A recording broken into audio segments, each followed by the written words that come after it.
데살로니가전서 4장 13절부터 18절까지 읽겠습니다. 13절 형제들아 자는 자들에 관하여는 너희가 알지 못함을 우리가 원치 아니하노니 이는 소망 없는 다른 이와 같이 슬퍼하지 않게 하려 함이라. 우리가 예수에 죽었다가 다시 사심을 믿을진대 이와 같이 예수 안에서 자는 자들도 하나님이 저와 함께 데리고 오시리라. 우리가 주의 말씀으로 너희에게 이것을 말하노니 주 강림하실 때까지 우리 살아 남아있는 자도 자는 자보다 결탄코 앞서지 못하리라. 주께서 호령과 천사장의 소리와 하나님의 나팔로 친히 하늘로 쫓아 강림하시리니 그리스도 안에서 죽은 자들이 먼저 일어나고 그 위에 우리 살아남은 자도 저희와 함께 구름 속으로 끌어올려 공중에서 주를 영접하게 하시리니 그리하여 우리가 항상 주와 함께 있으리라. 그러므로 이 여러 말로 서로 위로하라.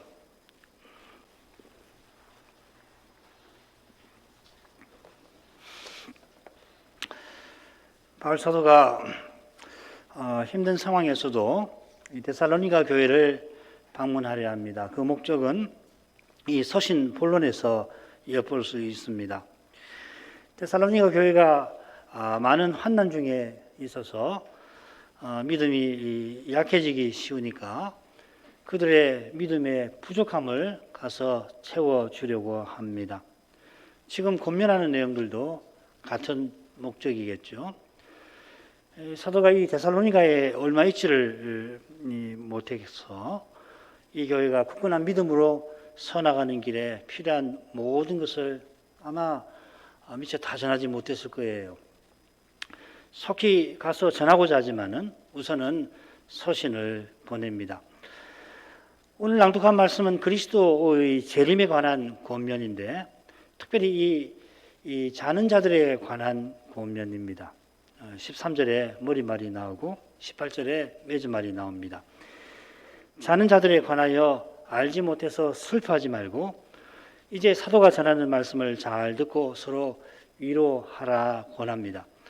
중간에 사도가 전하는 이 말씀, 자는 자들에 관한 말씀이 나옵니다. 14절에 보면 지금 자는 자들이 장차 그리스도와 함께 올 텐데 그때 살아남아있는 지상에 살아있는 남은 자들이 그들보다 육신의 부활에 앞서지 않고 자는 자들이 먼저 일어날 것입니다. 이것이 지금 자는 자들에 관하여 잘 알지 못해서 슬퍼하는 이 데살로니가 신자들에게 위로가 될 것입니다. 13절로 가겠습니다. 형제들아 자는 자들에 관하여는 너희가 알지 못함을 우리가 원치 아니하노니 이는 소망 없는 다른 이와 같이 슬퍼하지 않게 하려 함이라. 형제 사랑에 관하여는 우리가 앞 시간에 사도의 권면을 배우면서 형제 사랑에 관하여는 했는데 여기서는 자는 자들에 관하여 권면합니다. 이 디모데가 고린도로 돌아와서는 이 데살로니가 교회의 소식을 전했는데 그때 관찰했던 그분들의 문제나 또 질문이 무엇인지를 이 사도에게 보고한 것입니다. 데살로니가 교회의 문제와 문제나 질문에 사도가 서신으로 답하고 있습니다. 자는 자들이 누군지는 잘 알고 계실 줄 압니다. 14절에서는 예수 안에서 자는 자들, 한글 개혁은 이렇게 부연해 놓았고 16절에는 아주 분명하게 그리스도 안에서 죽은 자들이라고 밝힙니다. 사도가 데살로니가에 가서 교회를 세운 지 얼마 되지 않았는데 벌써 세상을 떠난 신자들이 있었습니다. 나이 많아서 주 안에서 쉬게 됐는지 아니면 핍박이나 혹은 질병이나 혹은 다른 이유로 세상을 떠났는지 분명하게 알긴 어렵습니다. 우리가 분명하게 아는 것은 늘 죽음의 현실에 우리가 있다 하는 사실일 것입니다. 이보다 명백한 사실이 없습니다마는 수많은 사람이 이 사실을 잊고 살아갑니다. 하나님의 사람 모세는 주의 진노로 우리의 일생이 일시간에 한숨에 다하였나이다 고백하고서 우리에게 우리날 계수함을 가르치사 지혜의 마음을 얻게 하소서 기도하였습니다. 합니다. 참된 지혜가 모든 사람이 죽는다는 이 사실의 인지에 있는 게 아니라 하나님의 진노를 참으로 깨닫는데, 그래서 진노하시는 하나님의 자비를 구하는 데 있습니다. 놀랍게도 수많은 사람이 가장 분명한 사실을 분명히 알고 있음에도 마치 천년만년 살 것처럼 날마다 살아갑니다. 이런 점에 비추어서 자는 자들에 관하여 너희가 알지 못하기를 우리가 원치 아니한다 표현한 사도의 심정을 헤아릴 만합니다. 신자도 참된 지혜가 없으면 불신자처럼 살기가 쉽습니다. 죽음의 현실을 이길 힘이 연약한 사람에게는 전혀 없어서 스스로는 그 두려운 현실을 애써 외면하려 하는 것입니다. 죽음의 현실을 마주할 엄두가 나지 아니하는 것, 그 현실을 외면하려 하는 것이 실은 죽음에 매여 있는 겁니다. 죽음이 두려워서 죽음을 굴복하는 것입니다.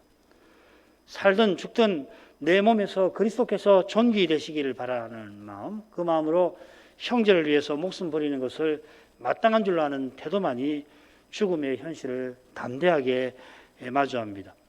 내게 사는 것이 그리스도시니 죽는 것도 유익이라 고백하는 신자만이 죽음을 이기는 것입니다.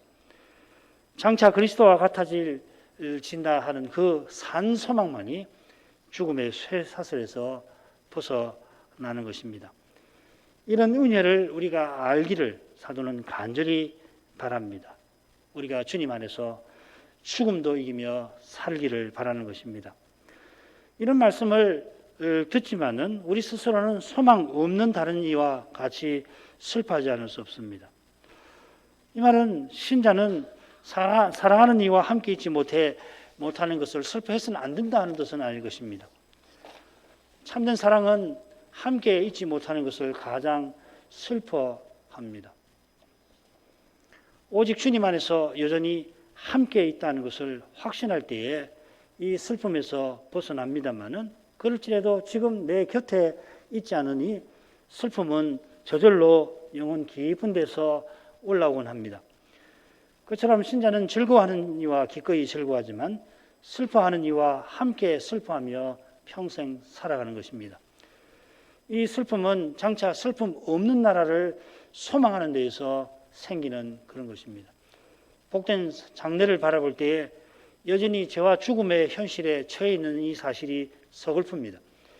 육신과 세상과 마귀가 주님의 교회와 신자를 공격하여서 교회가 분열되고 신자가 낙담하는 사실이 더욱 슬픕니다. 이 슬픔이 주님의 손에서 그러나 마치 씨앗이 이 열매를 맺듯이 결실을 얻게 될 것입니다. 지금 함께하지 못하는 형제들이 장차는 영원히 함께할 것입니다. 그처럼 잠시 곁을 떠난 형제를 다시 만나서 영원히 함께 지내게 될 것입니다. 주님 안에서 이런 소망을 붙들어야 지금 사랑하려는 마음도 잃지 아니합니다. 그처럼 주의 말씀을 깨달아서 늘 참된 소망을 품고 살아야 지금 죽음 앞에 낙담하여 슬픔에 잠기지 않게 될 것입니다. 이런 낙담하는 슬픔이 데살로니가 교인 중에 있었던 것 같습니다. 그들이 그런 슬픔에 잠긴 것이 이 당시 사상가들의 영향을 채 벗어나지 못한 것일지도 모릅니다. 당시 어느 사상가의 글을 보면 희망은 산자를 위한 것이며 죽음에는 희망이 없다 하는 표현이 나옵니다. 염서적인 표현이지요. 이는 사도가 불신자를 소망 없는 자들이라고 한 것과도 어울립니다. 어쩌면 사도가 이런 말을 잘 아시니까 표현했을 수도 있습니다. 죽음 너머를 알 수 없는 사람이 죽음을 넘어서는 참된 소망을 갖기란 불가능합니다. 오직 영광의 소망이신 그리스도를 모신 사람만이 죽음 저 너머를 담대히 마주할 수 있고 죽음을 넘어선 영생을 확신합니다. 주님께서 함께 하시는 신자라도 주님을 모시지 않으면 이런 확신에 이르지 못합니다. 주님께서 함께 하셔서 그를 죽음 저 너머로 영원한 나라로 이끄시겠지만 주님을 모시지 않아 죽음을 두려워하며 살 수밖에 없는 것입니다. 우리 스스로가 이런 연약한 존재임을 깨닫는 것이 항상 중요한 것입니다. 그처럼 서로가 이런 존재라고 하는 것을 깨닫고 서로 위로하는 일이 꼭 필요합니다. 주 안에서 사랑으로 건네는 한마디가 그저 곁에서 함께 울어주는 그 눈물이 실은 죽음의 현실에 두려워하는 우리들에게 큰 힘과 격려가 될 것입니다. 14절부터 17절입니다. 우리가 예수의 죽었다가 다시 사심을 믿을진데 이와 같이 예수 안에서 자는 자들도 하나님이 저와 함께 데리고 오시리라. 우리가 주의 말씀으로 너희에게 이것을 말하노니 주 강림하실 때까지 우리 살아남아 있는 자도 자는 자보다 결단코 앞서지 못하리라. 주께서 호령과 천사장의 소리와 하나님의 나팔로 친히 하늘로 쫓아 강림하시리니 그리스도 안에서 죽은 자들이 먼저 일어나고 그 후에 우리 살아남은 자도 저희와 함께 구름 속으로 끌어올려 공중에서 주를 영접하게 하시리니 그리하여 우리가 항상 주와 함께 있으리라. 사도는 그리스도의 죽으심과 부활을 믿는다면은 자는 자들도 하나님께서 데리고 오실 거라고 믿을 수 있다. 그렇게 말하지 않습니다. 그냥 데리고 오실 거다 합니다. 이는 예수께서 죽으시고 다시 사심을 믿는 것이 우리의 개인적 신념 혹은 견해가 아님을 잘 보여줍니다. 우선 예수의 죽으심과 부활이 종교적 신념이기에 앞서서 역사적 사실입니다. 역사적 사실이지만 그저 그런 정도가 아니라 하나님께서 인정하신 그런 역사적 사실입니다. 우리 눈앞에 실제로 일어난 일이라고 해서 일어나지 아니한 것보다 나으라는 법 없습니다. 가령 끔찍한 죄가 눈앞에서 저질러진 그 사실이 그 죄로 해를 입은 사람에게 얼마나 괴로운 것인지 모릅니다. 차라리 내가 그런 일을 당하지 않았더라면 평생 죽는 날까지 그 사실로 인해서 괴로워하기도 합니다. 아예 그 일을 억지로 잊고서 그 괴로움에서 잠시이지만은 벗어나는 편이 때로는 나을 수도 있습니다. 더욱이 예수의 죽으심과 부활은 일어난 역사 사건 중에서 가장 중요하고 가장 선하고도 옳습니다. 무엇보다 하나님의 뜻을 좇아 예수께서 십자가를 지셨고 다시 사셨을 뿐만 아니라 우리의 구원을 위하여 그리하셨습니다. 그런 점에서 예수의 십자가와 부활은 인정하지 않을 수 없는 것이고 받아들이지 않을 수 없는 것이고 환영하지 않을 수 없는 것입니다. 그런데도 수많은 사람이 믿지 아니하는 그 사실 자체가 예수께서 십자가를 지셔야 하는 이유에 속하는 것입니다. 우리 스스로는 죄로 말미암아 어두워서 가장 선하고 의롭고 복된 일을 깨닫지 못하기 때문에 주님께서 우리 죄를 짊어지시고 십자가로 나아가셨고 우리들의 죄를 이기며 살아갈 수 있게 다시 살아나셨습니다. 하나님이 자기 아들을 십자가에 내어주셨고 그리스도를 죽은 자 가운데서 다시 살리셨다. 이 분명한 사실을 우리는 오직 은혜로만 믿습니다. 그처럼 그 하나님께서 약속하신 대로 지금 자는 자들을 장차 틀림없이 일어나게 하실 것입니다. 한글 개혁은 예수 안에서 자는 자들이라고 번역을 했는데 원문은 조금 다르게 읽힙니다. 고쳐보겠습니다. 이와 같이 하나님께서 자는 자들을 예수로 말미암아 그와 함께 데려오실 것이라. 혹은 예수로 말미암아 자는 자들을 그와 함께 데려오실 것이다. 이렇게 되어 있습니다. 예수로 말미암아 자는 자들이라 읽으면 예수께서 죽었다가 다시 사심으로 말미암아 신자가 불신자와 달리 자는 자가 되었다 하는 뜻이 될 겁니다. 예수님이 아니시면 인생이 죽어 영면하기를 바라나 실은 영원히 멸망하는데 이제 예수님을 믿는 사람은 죽어도 살고 또 장차 부활에 이르게 되었습니다. 그처럼 자는 자들이 예수로 말미암아 장차 다시 올 것이라 영원히 잠들어 있지 아니하고 일어나서 주님과 함께 와서 땅에 있는 성도를 만나게 될 것이라 읽어도 좋는데 이렇게 읽으면은 하나님께서 그 위대한 일을 예수로 말미암아 하신다 하는 뜻이 되겠습니다. 이는 하나님께서 예수로 말미암아 그의 죽으심과 부활로 말미암아 구원하신다 하는 것이겠죠. 예수 믿는 사람은 틀림없이 구원받는 것이라 지금 죽어도 구원에서 멀어지는 것이 아니고 오히려 저와 함께 영광의 주님과 함께 천군 천사를 거느리신 그 주님과 함께 땅에 있는 성도를 만나러 올 것입니다. 그들이 주님과 함께 올 때 땅에 있는 성도들이 먼저 떠난 사랑하는 이들의 영광스러운 모습을 보고 어떤 마음이 들겠습니까? 게다가 그때 땅에 있는 분들은 대환난을 막 벗어난 분들 아니겠습니까? 그런 분들이 먼저 떠난 형제들의 그 영광스러운 모습을 보고 참으로 환영하고 우리도 저분들처럼 되었으면 할 것입니다. 그 내용이 17절 전반절에 암시되어 있는 것 같습니다. 아울러 잠자는 분들이 주님과 함께 온다는 것은 이미 그들이 주님과 함께 있음을 암시합니다. 이 주제는 16절 후반절에 다뤄지고 17절 후반절에도 나옵니다.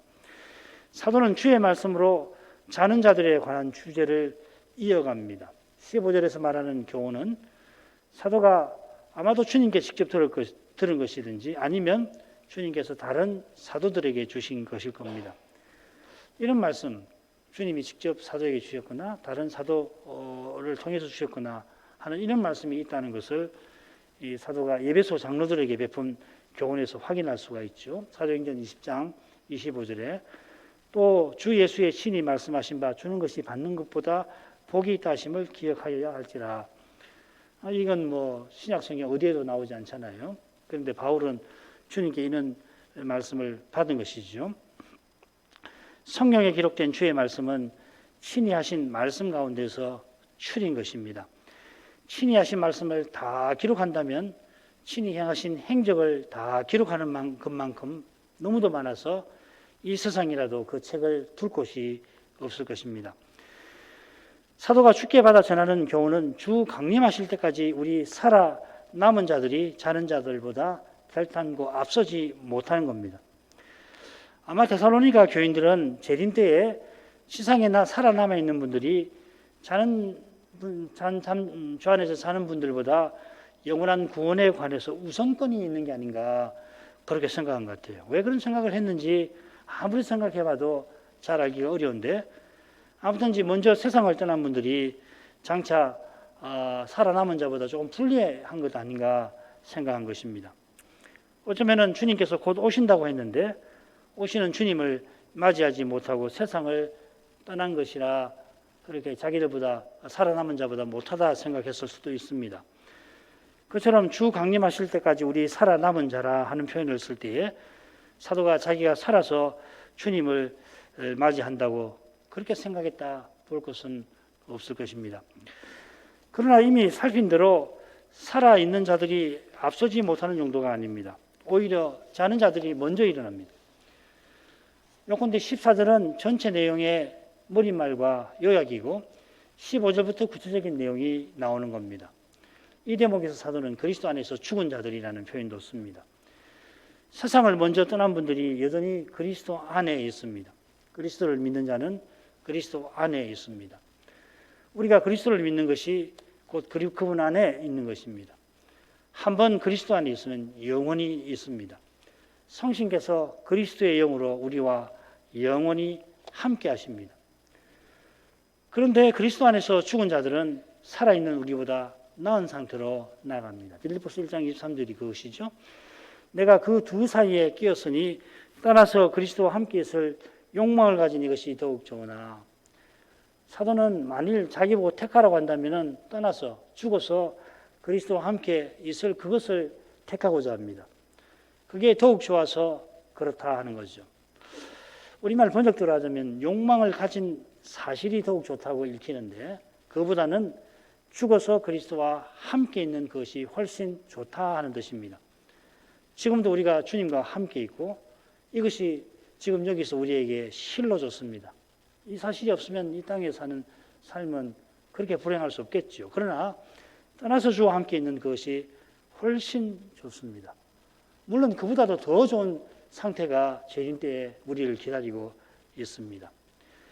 주님의 강림이 호령과 천사장의 소리와 하나님의 나팔로서 있을 겁니다. 이 호령이라는 말은 반드시 따라야 할 명령이라는 뜻인데 택하신 자들을 하늘의 끝에서 저 끝까지 사방에서 모으는 그런 소집하는 명령으로 보입니다. 누구의 호령인지 단정하기는 어렵지만 이어 천사장의 소리가 나오니까 하나님이나 그리스도의 호령으로 보는 것이 좋고, 또 하나님의 나팔 소리가 나오니까 그리스도의 호령이 더 나을는지도 모르겠습니다. 뭐가 중요한 건 아닐 거라고 봅니다. 천사장의 소리는 주님의 호령을 받아 전하는 소리일 것입니다. 여기 천사장이 누굴까 궁금한데, 유력한 천사를 꼽는다면 이 다니엘과 계시록에 나오는 미가엘일 것입니다. 미가엘은 구약 시대의 이스라엘 군입니다. 페르시아와 헬라를 다스리는 악한 천사장이 나오듯이 미가엘이 선한 천사장으로 언약 백성을 다스렸습니다. 지금은 우리 주님께서 하늘과 땅의 모든 권세를 지니시고 친히 주님의 교회를 다스리십니다. 셋째로 하나님의 나팔은 고린도전서 15장에 나오는 마지막 나팔일 것입니다. 이 나팔 소리에 죽은 자들이 썩지 아니할 것으로 다시 살고, 살아있는 자들도 똑같이 변화합니다. 장차 우리가 호령과 천사장의 소리와 하나님의 나팔을 듣게 될 때에 지금 우리가 알기 어려운 모든 것을 알게 될 것입니다. 그러나 지금도 우리가 분명히 아는 것은 호령과 소리와 나팔로 우리가 부활의 몸을 입게 되는 바로 그 사실입니다. 순식간에 들리자마자 이 모든 일이 이루어지겠죠. 주님께서 하늘로조차 강림하십니다. 너무도 당연한 말씀입니다만은, 승천하실 때 천사들이 예언한 것처럼 하늘로 올라가신 그대로 하늘에서 다시 오실 것입니다. 하늘로 올라가실 때에 구름이 주님을 가렸습니다. 이 구름이 그때 사람들에게 다른 구름과 비슷하게 보였겠지만, 영광구름, 곧 천군 천사들이 하나님의 영광 보좌를 둘러싸고 있는 그러한 모습을 가리킵니다. 주님께서 천군 천사를 대동하고 다시 오실 것입니다. 마태복음 25장 양과 염소의 비유에 잘 나옵니다. 주님이 심판장으로서 천하 만민을 모으십니다. 그런 주님께서 자는 자들을 함께 데리고 오십니다. 주님께서 하늘에서 내려오실 때 먼저 죽은 자들이 일어날 겁니다. 지상에 살아있는 자들이 주님을 먼저 영접하는 게 아니라 먼저 죽은 자들이 호령과 소리와 나팔에 변화될 것입니다. 그들이 죽어 주님과 함께 있는 동안에 그 영혼이 함께 있고, 그 몸은 땅에 묻혀 있는데 호령과 천사장의 소리와 하나님의 나팔에 그 영혼이 변화된 몸과 결합되어서 그리스도와 같아지는 것입니다. 죽어서 주님과 함께 있는 편이 지금보다 훨씬 좋지만, 그리스도와 같아지는 그것은 죽어 함께 있는 것보다 훨씬 더 좋습니다. 가장 좋습니다. 가장 좋은 그 순간에 지금 자는 분들이 우리보다 먼저 나아갑니다. 이런 사실을 잘 아는 사도가 택할 수만 있다면 당장이라도 이 세상을 떠나고자 한 줄 압니다. 당장 떠날 마음이 간절한 까닭에 사도가 지상에서 주님을 위하여 모든 것을 드린 것이기도 할 겁니다. 주님의 교회가 저 복된 날에 속히 이르도록 자기 전부를 쏟은 것입니다. 그리스도와 같아지기를 바라는 사람이 지금 그리스도를 본받는 것입니다. 지금 그리스도를 본받는 사람이 장차 그리스도와 같아지기를 간절히 바랍니다. 이 소망이 약하면 그만큼 믿음이 약한 것입니다. 내게 사는 것이 그리스도시라는 고백 없이 어떻게 죽음을 두려워 아니할 수가 있습니까? 죽는 것도 내게 유익이라 고백하는 것은 이미 그리스도를 얻어서 또 그리스도와 함께 있게 될 것이라서, 마침내는 그리스도와 같아질 것이라서 그런 것입니다. 죽는 것도 얻는 것임을 깨달아야 사는 것도 얻는 것이 됩니다. 그리스도를 위하여 모든 것을 기꺼이 버릴 수가 있는 것입니다. 그리고 이것이 참으로 얻는 그 길입니다. 버려야 할 것, 없어질 것, 두 손에 가득 쥔 탓에 정작 붙들어야 할 것을 놓치고 만다면 얼마나 큰 손해입니까? 그리스도 외에 다른 것을 지고자 하는 것은 결국은 그리스도를 지지 못하는 것이에요. 그리스도 외에 지려고 하는 그것은 그리스도를 지어야 할 것으로 다른 것을 지는 것이거든요. 이것이 믿지 아니하는 분들의 모습이 아닙니까? 그런 모습이 우리에게도 비친다면 얼마나 불행한 것이겠습니까? 자는 분들이 먼저 부활의 몸을 입고 그 후에 그때 살아있는 분들이 주님을 영접하는데, 그 말은 주님을 맞이할 준비를 갖추게 된다 하는 뜻입니다. 부활의 몸을 입게 되는 것, 그리스도와 같아지는 것입니다. 살아있는 분들이 변화되어 먼저 변화된 저희와 함께 구름 속으로 끌어올림 받습니다. 이게 뭐 휴거라고 하는 말이 이 말이죠, 그죠? 구름 속으로 끌려 올림 받는다. 그 휴거라는 말이죠, 그죠? 여기 구름은 말씀드린 대로 하나님의 보좌가 있는 영광 구름입니다. 이 구름 속으로 끌어올림 받는다는 것은 영광 보좌 앞에 나아가는 것, 보좌에 앉으신 아버지와 어린 양께 나아가는 것을 가리킬 것입니다. 하늘과 땅에 있는 모든 신자가 함께 어린 양의 순결하고 거룩한 아름다운 신부가 됩니다. 이것이 계시록 21장의 주제일 것입니다. 성신께서 사도 요한에게 단장한 어린 양의 신부, 완성된 교회의 모습을 22장까지 보여주고 있습니다. 이런 점에 비추어서 그리하여 우리가 항상 주와 함께 있으리라 하는 이 교훈을 살펴야 할 겁니다. 이미 우리가 주 안에 있고 떠나서 주와 함께 있을 것입니다만은 장차 주와 함께 있게 되는 일은 훨씬 더 좋습니다. 주와 항상 함께 있을 것이라 했는데, 떠나 주와 함께 있는 것도 어떤 점에서는 항상일 테니까 장차 주님과 함께 있는 것은 그저 늘 함께 있는 것이 아닐 것입니다. 영원히 함께 있는 것입니다.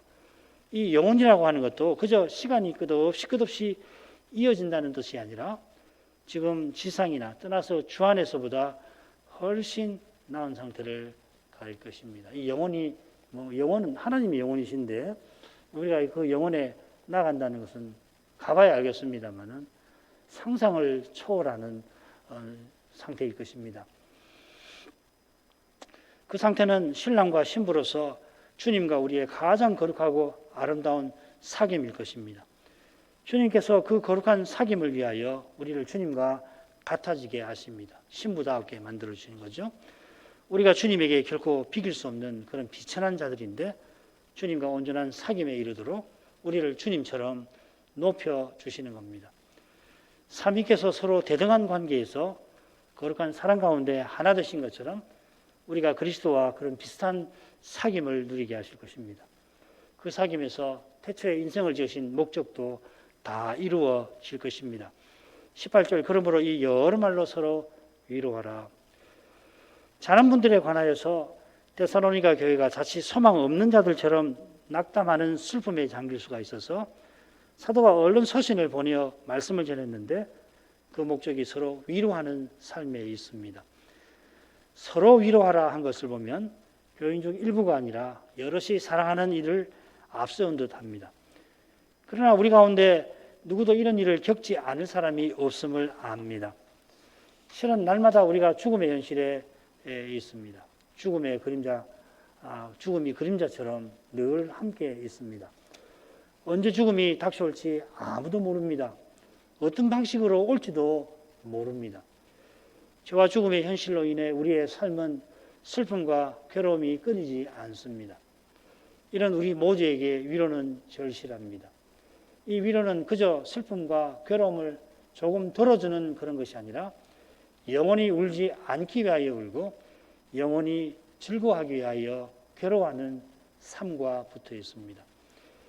예수로 말미암아 함께 울며 영원히 즐거워할 날을 바라며 함께 기뻐하는 거기 참된 위로가 있습니다.